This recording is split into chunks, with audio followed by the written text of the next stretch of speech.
ये कहानी है एक ऐसे बाप की जिसने अपनी जिंदगी की सारी खुशियां अपनी बेटियों की हंसी में तलाश ली थी। सालों पहले उसकी बीवी इस दुनिया से चली गई थी, लेकिन उसने अपनी तीनों बेटियों को माँ बाप दोनों बनकर पाला। दिन रात मेहनत करता, खुद थक जाता, लेकिन बेटियों की ख्वाहिशें पूरी करने में कभी पीछे नहीं हटा। कोई कमी नहीं छोड़ी कि बेटियों को कभी माँ की कमी महसूस हो। वो बेटियां उसकी जान थीं, उसकी दौलत, उसका चैन, उसकी दुनिया। तीनों बेटियां बड़ी ही खूबसूरत थीं, लेकिन सबसे छोटी बेटी जिसका नाम था ज़ैनब, वो कुछ अलग ही थी, चेहरे से भी और अक्ल से भी। समझदारी उसमें कूट कूट कर भरी थी। उसे दुनिया की चालें समझ आती थीं। जो बात और कोई न समझ सके, ज़ैनब समझ जाती थी।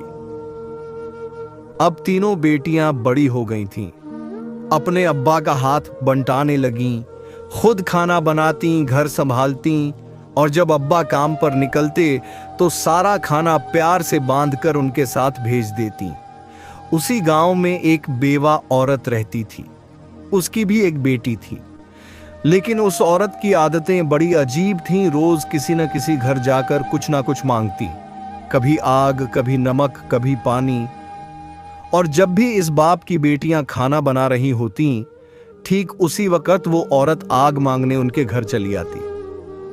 ज़ैनब को वो औरत बिल्कुल पसंद नहीं थी। उसकी नजरें, उसका अंदाज, उसकी चालाकी ज़ैनब सब समझती थी। वो अपनी बहनों से कहती, ये औरत ठीक नहीं है, रोज रोज क्यों आती है हमारे घर, मुझे इसके इरादे अच्छे नहीं लगते। मगर बड़ी बहनें उसे समझाती, देख ज़ैनब, ये एक बेवा और गरीब औरत है। अगर हमारे घर से थोड़ी सी आग ले जाती है तो इसमें क्या बुराई है। ज़ैनब चुप हो जाती, लेकिन उसके दिल में कुछ खटकता रहता। और फिर ज़ैनब की बात सच साबित हुई। हर रोज वो औरत आग लेने आती रही, लेकिन असल में वो किसी और मकसद से आती थी। मौका पाकर उस बाप के खाने में राख मिला देती। कई दिनों तक ये सिलसिला चलता रहा। जब बाप खाना खाता तो स्वाद अजीब लगता। उसने सोचा, शायद मेरी बच्चियों से कोई गलती हो जाती होगी, लेकिन दिल के किसी कोने में कुछ शक भी पैदा हुआ। एक दिन उसने फैसला किया कि वो खुद छुपकर देखेगा कि आखिर माजरा क्या है। उस दिन वो चुपचाप घर के एक कोने में छिप गया और अपनी बेटियों को देखने लगा। एक बेटी चावल धो रही थी, दूसरी सालन पका रही थी, और ज़ैनब बर्तन धो रही थी।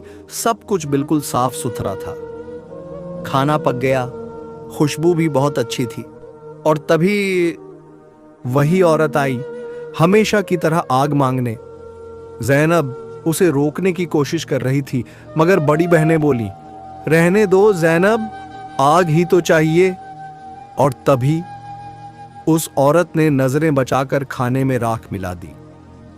उस बाप की आंखों के सामने जैसे अंधेरा छा गया। उसे अपनी बेटियों पर शक हुआ था, लेकिन असल गुनहगार तो कोई और थी। अगले दिन उस बाप ने उस औरत को बुलाया और सख्ती से पूछा, तूने ऐसा क्यों किया?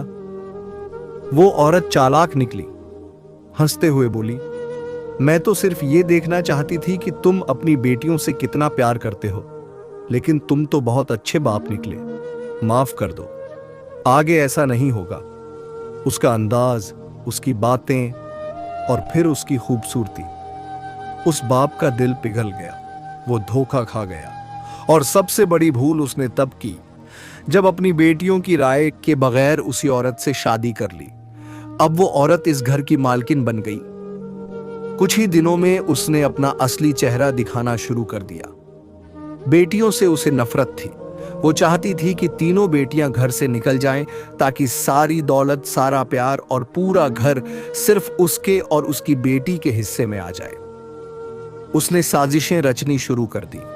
बेटियों को बदनाम करने की कोशिश की, खाना खराब कर दिया और इल्जाम बेटियों पर लगा दिया। और एक दिन उसने हद कर दी, बाप की बड़ी बेटी पर चोरी का इल्जाम लगाकर उसे घर से निकाल दिया। दूसरी बेटी ये सदमा सह नहीं पाई और खुद ही घर छोड़कर चली गई। अब सिर्फ बची थी ज़ैनब, मगर ज़ैनब अब चुप नहीं बैठी। उसने अपनी सौतेली मां की हरकतों पर नजर रखना शुरू कर दिया। और फिर एक दिन उसने अपनी आंखों से देखा वो औरत बाप की अलमारी से पैसे निकाल रही थी और अपनी बेटी से कह रही थी, अब ये बूढ़ा ज्यादा दिन का मेहमान नहीं है, फिर सब कुछ हमारा होगा। ज़ैनब ने सब रिकॉर्ड कर लिया। रात को वो अपने बाप के पास गई और बोली, अब्बा, आज मैं आपको कुछ दिखाना चाहती हूँ। जब वो वीडियो चला तो उस बाप की रूह तक कांप उठी।